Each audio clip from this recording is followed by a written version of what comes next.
Welcome to the next lecture of measurement guys. तो आज का जो लेक्चर है उसमें हम पढ़ने वाले हैं एरर इन एमआई इंस्ट्रूमेंट, यानी कि मूविंग आयरन इंस्ट्रूमेंट में हमें कौन कौन सी एरर देखने को मिलती है। जब हमने पीएमएमसी देखा था तो वहां पे मैंने आपको बताया था कि जो पीएमएमसी है वो सिर्फ डीसी करंट को मेजर कर सकता है, या यहाँ पे मैंने आपको क्या बताया कि ये एसी और डीसी यानी कि एमआई इंस्ट्रूमेंट एसी और डीसी दोनों तरह की करंट को मेजर कर सकता है।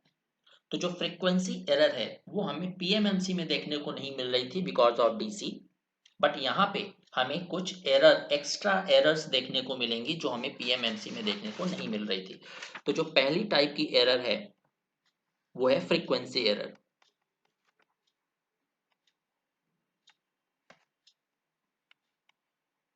फ्रीक्वेंसी एरर, तो देखिए यहाँ पे मैंने आपको बताया कि हम एसी सप्लाई को भी मेजर कर सकते हैं।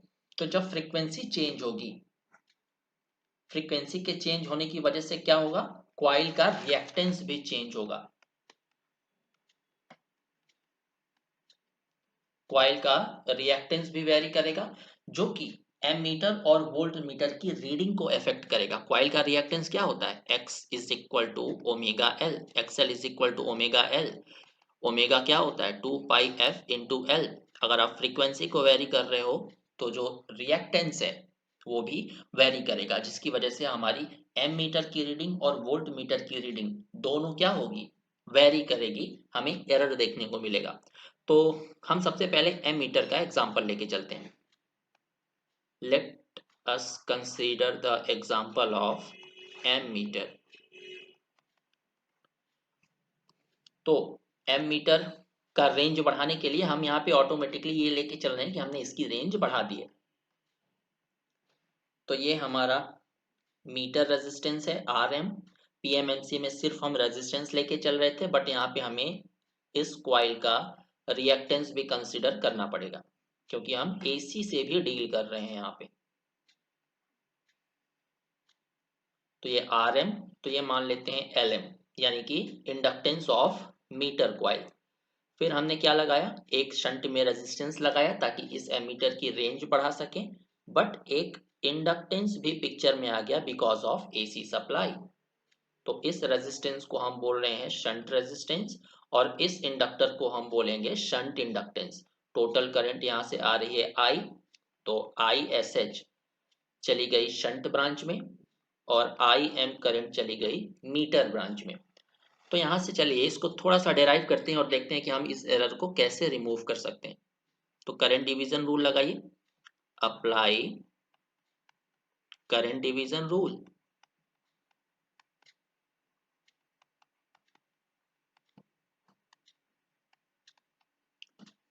आई एम करंट हम कैसे निकाल सकते हैं, टोटल करंट है आई, करेक्ट। और हमें मेजर किस में करना है, एक चीज और देख लीजिए, जो शंट ब्रांच का टोटल इंपीडेंस है उसे मान लीजिए जेड एस एच, और मीटर ब्रांच का जो टोटल इंपीडेंस है उसे मान लीजिए जेड एम। तो हमें मीटर करंट आई एम निकालनी है, तो कैसे निकालेंगे, I M is equal to total current, अब मल्टीप्लाइड बाई किसका मल्टीप्लीकेशन करेंगे, जेड एस एच का, ऑपोजिट ब्रांच का करंट निकालते time, Z S H upon total impedance, Z S H plus Z M, यानी कि मीटर का इंपीडेंस। तो ये आ जाएगा Z M. Take it as equation number first. अगर हमें शंट ब्रांच की करंट निकालनी है तो क्या करेंगे, टोटल करंट मीटर का impedance upon Z S H shunt impedance into meter का impedance. Take it as equation number second. अब इक्वेशन फर्स्ट और सेकेंड को डिवाइड करते हैं।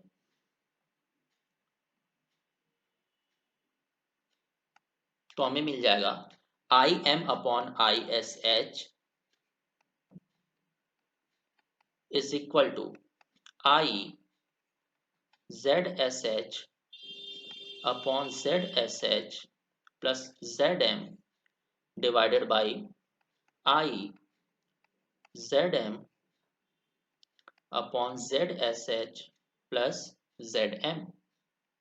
यहाँ पे आई से आई कैंसिल आउट हो गया, ये डिनोमिनेटर से डिनोमिनेटर कैंसिल आउट हो गया। हमें क्या मिल रहा है दोस्तों, meter current upon shunt current is equal to shunt impedance upon meter impedance. Shunt impedance को हम क्या लिख सकते हैं, R shunt plus J X shunt divided by meter impedance को क्या लिख सकते हैं हम, R meter plus J X meter. तो meter current upon shunt current is equal to R S H. अब x को क्या लिख सकते हैं, 2 पाई एफ एल, और 2 पाई एफ एल यानी कि हम डायरेक्ट इसे x को क्या लिख सकते हैं, ओमेगा एल, और ओमेगा क्या होता है 2 पाई एफ, तो हम इसे डायरेक्ट लिख सकते हैं 2 pi F L S H divided by R M plus J 2 pi F L M. सही है। अब यहां से ऊपर से आर एस एच यानी कि शंट रेजिस्टेंस कॉमन ले लेते हैं, देखते हैं हम इस एरर को कैसे रिमूव कर सकते हैं। सो आर एस एच हमने कॉमन ले लिया, तो क्या बचा 1 plus J 2 pi F L S H upon R S H. नीचे से हमने आर एम कॉमन ले लिया, तो 1 plus J 2 pi F L M upon R M. यही मिल रहा है हमें, करेक्ट। तो हमें क्या करना है, फ्रीक्वेंसी वाले टर्म को हटाना है, यानी कि हम ये चाहते हैं कि हमारी जो करंट है वो फ्रीक्वेंसी पे डिपेंड ही ना करे। हमें ये करना है क्योंकि हम एसी का यूज कर रहे हैं, तो एसी में क्या होता है फ्रीक्वेंसी, और ये फ्रीक्वेंसी हमारे रीडिंग को इफेक्ट ना करे। तो हम चाहते हैं कि हमारी जो करंट है वो फ्रीक्वेंसी से इंडिपेंडेंट हो जाए, डिपेंड ही ना करे। तो ध्यान दीजिएगा, इसको ले लीजिए इक्वेशन नंबर थर्ड। तो अगर इस इक्वेशन नंबर थर्ड में L S H upon R S H की वैल्यू जो है वो L M upon R M के बराबर हो जाए, तो क्या होगा। इक्वेशन थर्ड में अगर L S H upon R S H is equal to L M upon R M हो जाए, तो ये दोनों एक दूसरे से कैंसिल आउट हो जाएंगे, और हमें क्या मिल जाएगा, meter current upon shunt current R S H R M. तो यहां से क्या देखने को मिला, यहां से ये देखने को मिला कि जो हमारी मीटर करंट है वो फ्रीक्वेंसी पे डिपेंड ही नहीं कर रही, यानी कि हमने अपने एरर को एलिमिनेट कर दिया है। तो यहाँ पे आप लिख लीजिएगा, frequency error has been eliminated. और अगर आपसे पूछा जाता है कि कैसे आपने फ्रीक्वेंसी एरर को एलिमिनेट किया, तो आप लिखिएगा कि हम फ्रीक्वेंसी एरर को तभी एलिमिनेट कर सकते हैं जब L S H upon R S H is equal to L M upon R M हो जाए। अब मुझे बताइए एल बाई आर क्या होता है। एल बाई आर होता है time constant of R L circuit, right. तो यहाँ पे L S H upon R S H क्या रिप्रेजेंट कर रहा है, ये रिप्रेजेंट कर रहा है time constant of shunt branch, और L M upon R M क्या रिप्रेजेंट कर रहा है, time constant of meter branch. तो एक नोट लिखिएगा,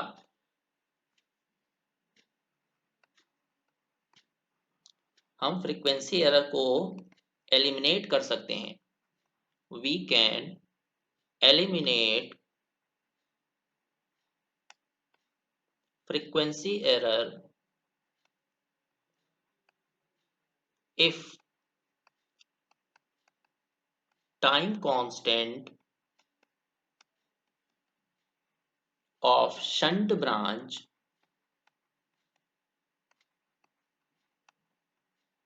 is equal to time constant of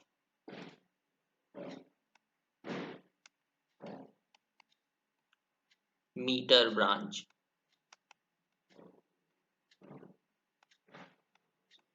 in the case of ammeter, क्योंकि शंट ब्रांच हमें सिर्फ एम मीटर के केस में मिलेगी। क्योंकि हमने शंट में लो रेजिस्टेंस लगाया था एमीटर की रेंज बढ़ाने के लिए। In the case of ammeter, तो फ्रीक्वेंसी एरर जो है हमने उसे एलिमिनेट कर दिया एम मीटर के केस में। बट वोल्ट मीटर के केस में हम इसे कैसे एलिमिनेट करेंगे, तो देखते हैं। In the case of voltmeter, let us take the case of voltmeter। तो एक चीज मुझे बताइएगा, वोल्ट मीटर में हमने रेंज बढ़ाने के लिए जो रेजिस्टेंस लगाया था वो किस में लगाया था, सीरीज में। तो मान लेते हैं हमारा ये है मीटर रेजिस्टेंस, जिसको हम रिप्रेजेंट कर रहे हैं आर एम से। एसी की वजह से फ्रीक्वेंसी का एसी की फ्रीक्वेंसी की वजह से इंडक्टेंस भी देखने को मिल रहा है, that is L M.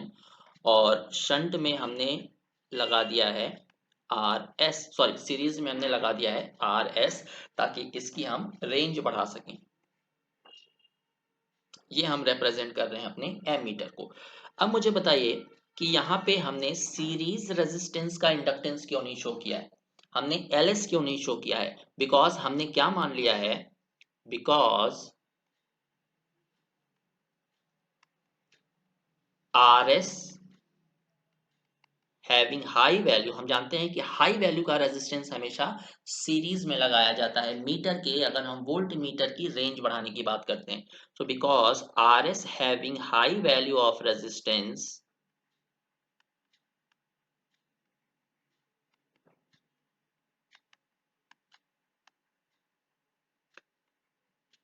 We added L S, यानी कि series inductance with L M. हमने क्या माना है कि जो एल एस की वैल्यू है उसको हमने ऑलरेडी एल एम में, यानी कि मीटर इंडक्टेंस में इंक्लूड कर रखा है। अब हमें क्या करना है, फ्रीक्वेंसी एरर को रिमूव करना है।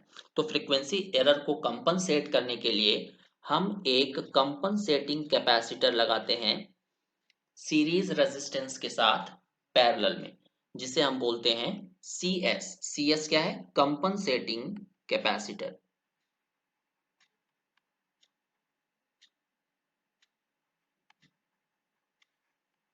कंपनसेटिंग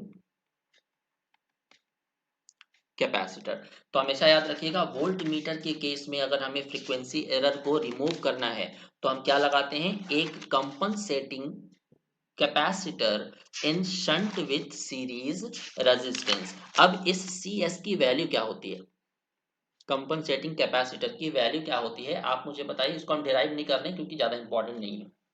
तो इस सी एस की वैल्यू होती है 0.41 L M upon R S square. ये क्वेश्चन आपसे पूछा जाता है एग्जाम में कि अगर हमें कैपेसिटर का फ्रीक्वेंसी एरर रिमूव करना है तो कितने फैरेड का कंपनसेटिंग कैपेसिटर लगाना पड़ेगा। तो एल एम आपको क्वेश्चन में दिया गया होगा और आर एस आपको पता होगा, उसका स्क्वायर कर लीजिएगा, आपको आंसर मिल जाएगा। तो ये तो था फ्रीक्वेंसी एरर। चलिए अब हम देखते हैं हम एडी करंट एरर कैसे रिमूव कर सकते हैं। पहला एरर हमने देख लिया फ्रीक्वेंसी एरर, दूसरा हम देखने वाले हैं एडी करंट एरर। तो अब एक चीज मुझे बताइए, जब हम मूविंग आयरन इंस्ट्रूमेंट की बात कर रहे थे प्रीवियस लेक्चर में, तो मैंने कंट्रोलिंग टॉर्क तो बता दिया था, हम स्प्रिंग से प्रोवाइड कर रहे हैं, क्योंकि परमानेंट मैग्नेट मूविंग कॉइल यानी कि पीएमएमसी में भी हमने कंट्रोलिंग टॉर्क किससे प्रोवाइड किया था, स्प्रिंग से। बट पीएमएमसी के केस में हम जो डैम्पिंग प्रोवाइड कर रहे थे वो कौन सी थी, eddy current damping. But moving iron instrument के केस में हम जो डैम्पिंग प्रोवाइड कर रहे हैं, डैम्पिंग के लिए मैं अलग से लेक्चर बनाऊंगा, ये मैंने बताया था। जो हम डैम्पिंग प्रोवाइड कर रहे हैं मूविंग आयरन इंस्ट्रूमेंट के लिए वो कौन सी है, एयर फ्रिक्शन डैम्पिंग।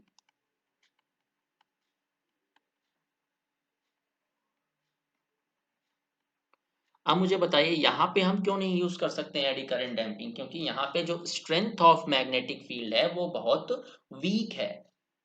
तो उतनी इफेक्टिव डैम्पिंग हम प्रोवाइड नहीं कर पाएंगे। वहां पे क्या कर रहे थे हम, परमानेंट मैग्नेट यूज कर रहे थे, उसकी स्ट्रेंथ बहुत ज्यादा थी, जिसकी वजह से air friction sorry eddy current damping हम इफेक्टिवली अप्लाई कर पा रहे थे। क्योंकि अगर मैग्नेट की फील्ड ज्यादा होगी तो आयरन या क्वाइल उसे कट करेगा, तो उसमें ज्यादा एडी करंट डेवलप करेगी जो कि ज्यादा डैम्पिंग टॉर्क लगाएगी। बट यहाँ पे जो फील्ड है वो वीक है, इसीलिए हम यहाँ पे एडी करंट यूज नहीं कर सकते, क्योंकि वो उतना ज्यादा इफेक्टिव नहीं होगा। इसीलिए हम डैम्पिंग के लिए क्या यूज करते हैं, air friction damping. Air friction damping को मैं डिटेल में एक्सप्लेन करूंगा आगे। बट यहाँ पे हम एडी करंट एरर को पढ़ने वाले हैं, तो मूविंग आयरन में हम एयर फ्रिक्शन डैम्पिंग यूज करते हैं। बट यहाँ पे एक आयरन पीस है जो कि मूव कर रहा है, iron piece is moving here, क्योंकि ये एमआई इंस्ट्रूमेंट है, इन मैग्नेटिक फील्ड,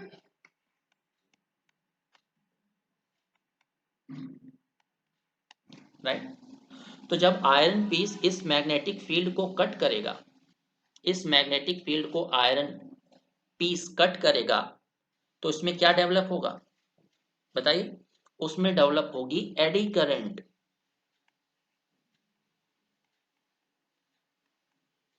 और एडी करंट किस पे डिपेंड करती है, फ्रीक्वेंसी पे।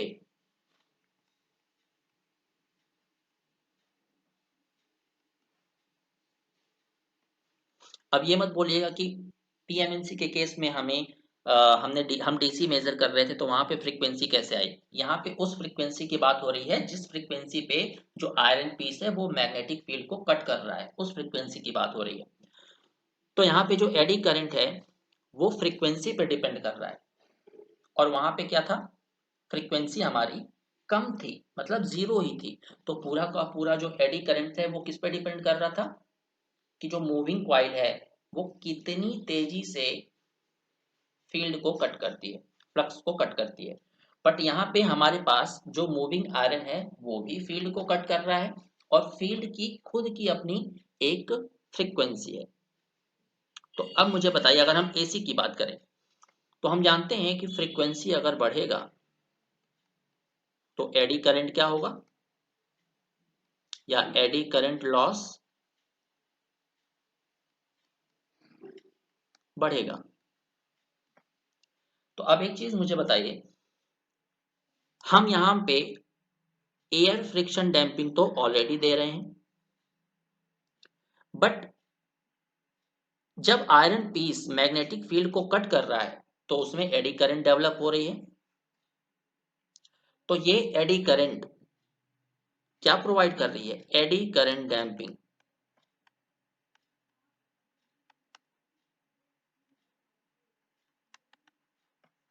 बट हम पहले से ही एयर फ्रिक्शन डैम्पिंग प्रोवाइड कर रहे हैं इसमें, तो हमें और डैम्पिंग की जरूरत तो नहीं है, बट फिर भी हमें ये एडी करंट डैम्पिंग एक्स्ट्रा मिल रही है।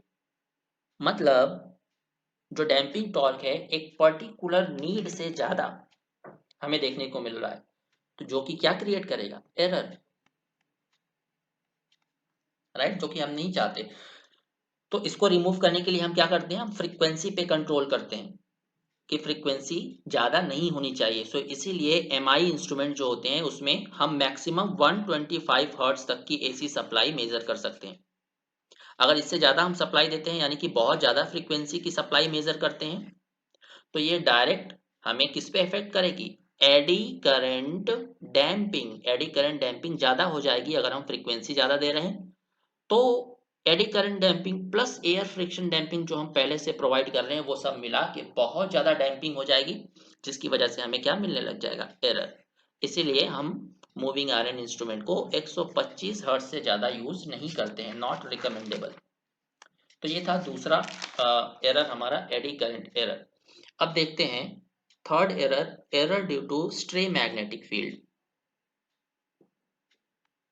तो थर्ड एरर हेडिंग डाल लीजिएगा, स्ट्रे मैग्नेटिक फील्ड।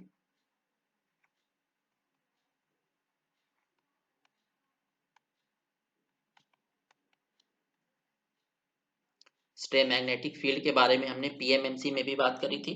मैंने क्या बताया था, हमारे इंस्ट्रूमेंट की मैग्नेटिक फील्ड को छोड़ के बाहर की कोई भी मैग्नेटिक फील्ड को हम कैसा ट्रीट करते हैं, as a stray magnetic field. और मैंने ये भी बताया था कि पीएमएमसी इंस्ट्रूमेंट के केस में जो मैग्नेटिक फील्ड है उस इंस्ट्रूमेंट की, परमानेंट मैग्नेट की, वो बहुत स्ट्रांग होती है, तो उस पर ज्यादा इफेक्ट नहीं पड़ता है स्ट्रे मैग्नेटिक फील्ड का। बट यहाँ पे MI instrument operates at low flux. MI instrument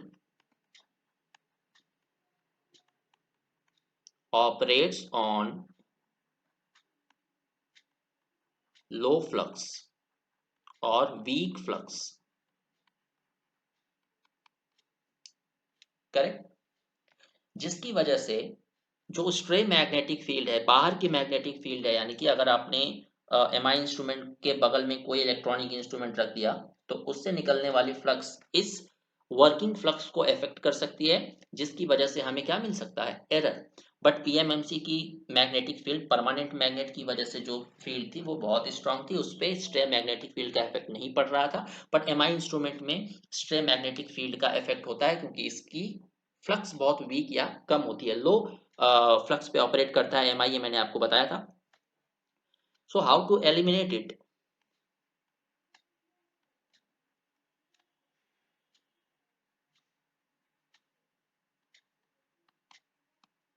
हम क्या करते हैं, एमआई इंस्ट्रूमेंट को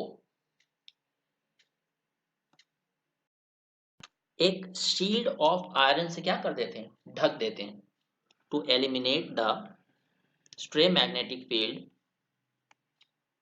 cover the MI instrument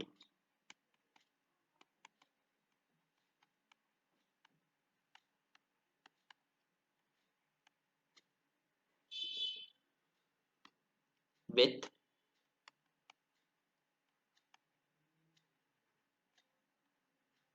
shield of iron, correct. Next जो इंपॉर्टेंट एरर है हमारी, वो है टेम्परेचर एरर।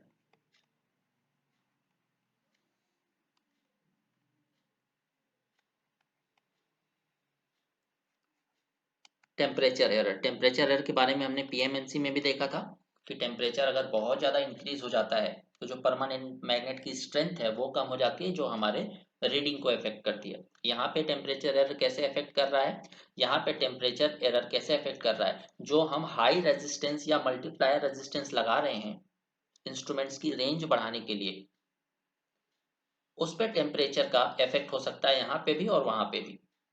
कैसे, आपने देखा होगा कि जैसे हम टेम्परेचर बढ़ाते हैं, जो अगर हमारा कंडक्टर है तो उसका रेजिस्टेंस क्या है, बढ़ जाता है, क्योंकि वो पॉजिटिव टेम्परेचर कोएफिशिएंट होता है। टेम्परेचर बढ़ाएंगे हम, रेजिस्टेंस ऑफ वायर अपने आप बढ़ जाता है, तो रीडिंग को इफेक्ट करेगा। तो इसे एलिमिनेट करने के लिए हम क्या करते हैं, शंट और सीरीज मल्टीप्लायर रेजिस्टेंसेस जो हैं वो हम मैग्निन का लगाते हैं। टू एलिमिनेट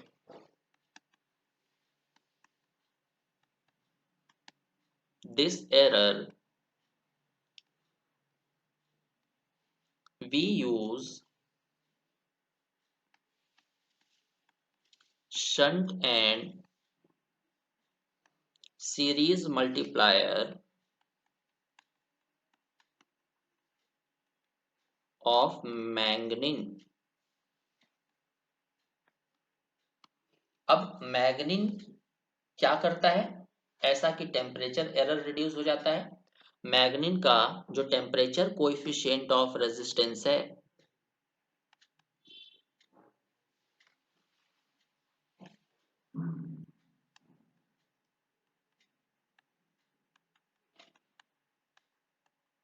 वो क्या होता है, आइडियली 0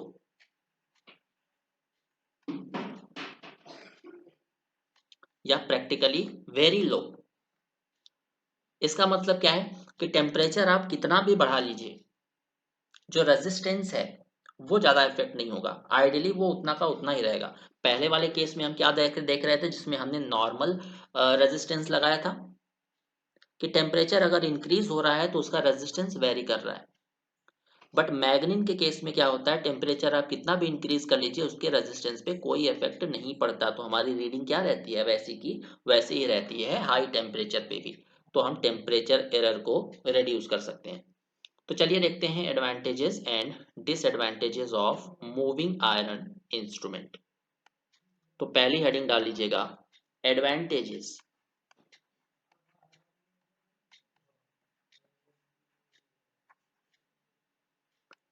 पहला एडवांटेज क्या है, सबसे पहला एडवांटेज तो ये है कि हम इससे एसी और डीसी दोनों मेजर कर सकते हैं।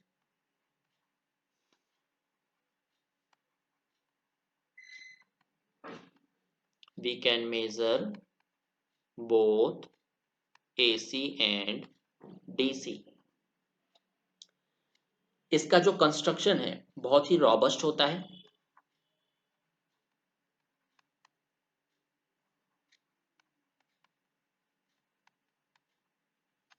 फ्रिक्शन लॉस इसमें कम होता है।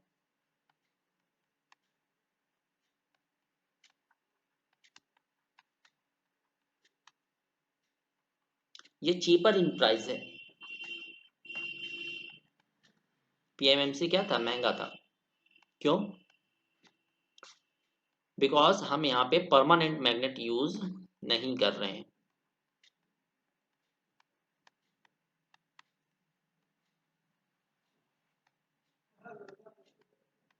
यहाँ पे हम यूज कर रहे थे इलेक्ट्रोमैग्नेट।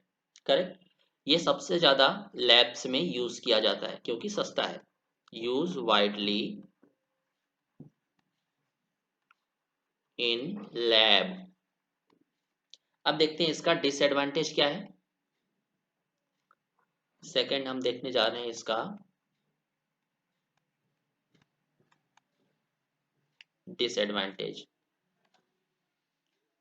तो जो पहला डिसएडवांटेज है वो आप क्या बता सकते हो कि ये पीएमएमसी से लेस एक्यूरेट है।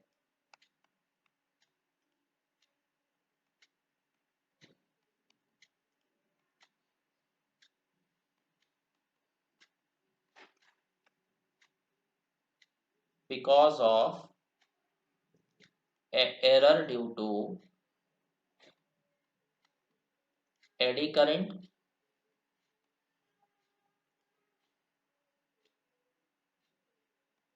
and stray magnetic field।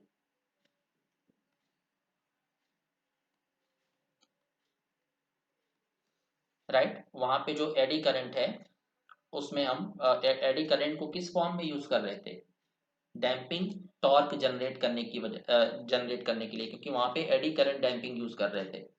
तो एडी करंट वहां पे तो एरर का काम नहीं कर रही थी, बट यहाँ पे एडी करंट एरर मिल रहा है। वहां पे परमानेंट मैग्नेट की जो फील्ड थी वो स्ट्रांग थी, तो स्ट्रे मैग्नेटिक फील्ड उसे अफेक्ट नहीं कर पा रही थी। यहाँ पे वीक है तो स्ट्रे मैग्नेटिक फील्ड भी इसे अफेक्ट करेगी। तो यहाँ पे कई तरह की एक्स्ट्रा एरर्स ऐड हो गई हैं जो इसे इनएक्यूरेट बनाती हैं एज कंपेयर टू पीएमएमसी। इसकी जो स्केल है वो कैसी है, less accurate. Less accurate then PM, sorry, not less accurate, sorry.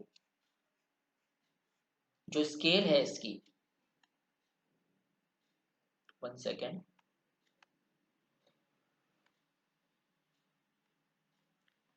Scale is non linear.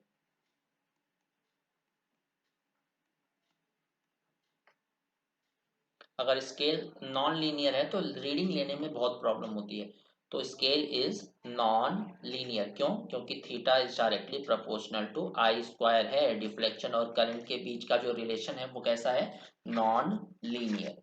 तो चलिए एक दो क्वेश्चन सॉल्व करते हैं। तो देखिए एक क्वेश्चन हम सॉल्व करते हैं। यहाँ पे क्या बोला जा रहा है कि a PMMC instrument is spring control.